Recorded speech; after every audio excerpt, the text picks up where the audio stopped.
Why are you keeping yourself from the world? I wish you would show them your secrets, your pearls. I know you have something so special to show, so go on and let the whole world know. Don't be afraid of what others might say, and don't let anything get in your way. By Zoelia Labolte. When the pandemic started, many of us realized that we were living an extraordinary moment in history. We reached out to the community and we said, hey, how have you been creative? How has your creativity affected your wellness? Let us know. And so many different community members have brought their artwork here. We've got artwork from children, artwork from hobbyists, and even artwork from local professional artists. artsPlace connected together with many different community partners to start the Stories of Resilience project. This had two purposes. We wanted to hear and see our community members, to record their stories of resilience in this moment of great difficulty. We also knew that we needed to diversify the voices that are heard in our history. We knew we wanted to collect stories from people born in different countries but who call the Bow Valley home. We knew it was important to connect with Stoney Nakoda community members. We knew it was important to hear stories from people young and old and to pay particular respect to the elders of our community. When hope turns into action, it gives you strength and makes you resilient. This time of the pandemic, when we're isolated and shut up inside, it's very solitary, very alone. It's also a time of anxiety because you just don't know what's going to happen. So for me, I found an outlet in creativity. Being creative, getting into the flow really helped me to ease the anxiety. It also gave me a purpose. It also made me not feel so solitary. Very exciting as a co-curator to find all of these beautiful treasures that people are dropping off. Because we can't physically be together, I feel like I can be with them through their artwork as well. From colleagues to friends to people in the community, there are so many connections that we can make by bringing our artwork together. All of these community partners knew that this resilience work needed to be shared back with the community. The Canmore Museum is collecting stories and photos for their archives. Bow Valley Immigration Partnership will be sharing these stories and photos on their social media. And artsPlace is creating an exhibition.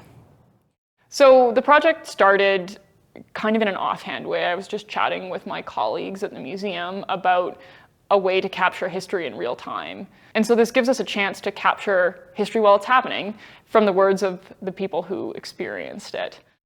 So many people and organizations started to collect photos and stories across the whole community. It was like a community movement. Everybody was working together. So I would say the Front Steps project was a lot about mental health. It was really important for my own mental health, just to be out there, to be able to take pictures and make connections from a distance. But it was also really important for the folks that I photographed to have something to look forward through outside of their home. People were so generous with their stories. I was really honored that people shared so many personal details of their lives. Some people were optimistic, some people were sad, some people were stressed. Everybody seemed to feel this really strong need or almost obligation to share their story and their memories of COVID. So that's kind of where things started, and then they spiraled on from there. Nicole from artsPlace got in touch with me about the possibility of creating an exhibition, which is the Stories of Resilience exhibition. We started doing interviews to get those stories for the archives of the museum. So it was really building community throughout the pandemic. One of the roles that I played in the Stories of Resilience project was interviewing the participants and hearing their stories about their experiences of living in the Bow Valley during the pandemic. We connected with Stoney Knowledge Keeper Thomas Snow, and he agreed to take photographs and collect stories of Stoney Nakoda community members as they participated in a traditional cultural camp. Because of COVID, everything was shut down. And COVID is what really pushed us to really band together like this. It was the fear of the virus and the fact that they shut down the border, and the fact that they shut down businesses. But we get an opportunity to tap into something ancient. We get an opportunity to really begin to get a sense of who we are individually, but as well as together, and who we, who our ancestors were, and have a direct say in who we can be, and what we can actually move toward, and what needs to be shifted and changed within our community. What the photos ended up being was the Kaquitts family hunting camp. So everyone was together, and they had come together for this camp in this massive cross-generational group. So there were grandmas and great-grandmas, people who were almost 100, and then people who were like babes in arms. I think one of the really important questions we need to ask as a community is, what do we want to take moving forward? What do we want the Bow Valley to look like as a community beyond the pandemic?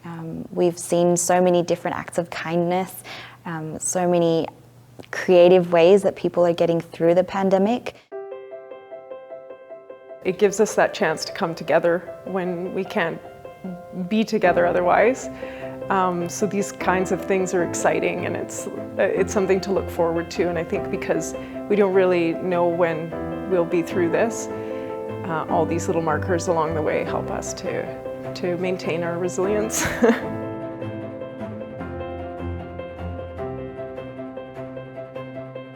In these times where everything feels difficult, being creative can build the resilience that can save a person's life.